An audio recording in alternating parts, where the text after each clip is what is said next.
The big chapter in the ghost ship trial now over. The defense resting their case.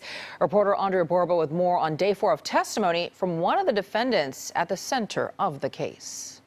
With a handshake and a pat on the back, Tony Serra congratulated ghost ship Master Tenant Derek Almena after he stepped off the stand this afternoon, and the defense rested its case.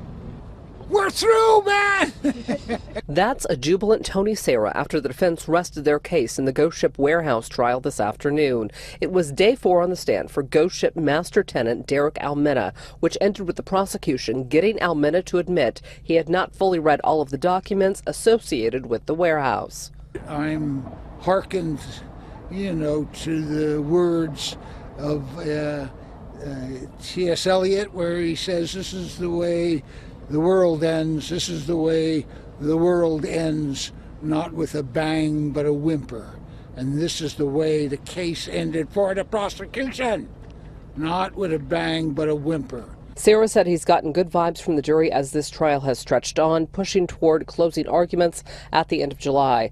Max Harris's attorney, Curtis Briggs, was pleased with Almena's testimony. In our opinion, Mr. Almena entirely exonerated Mr. Harris. We believed that was going to happen. We believed that that's what the evidence would always show.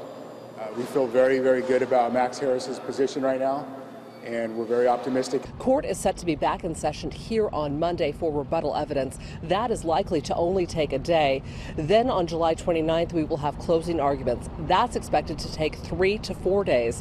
The jury could have this case in their hands to decide on August 5th. In Oakland, Andria Borba, KPIX 5.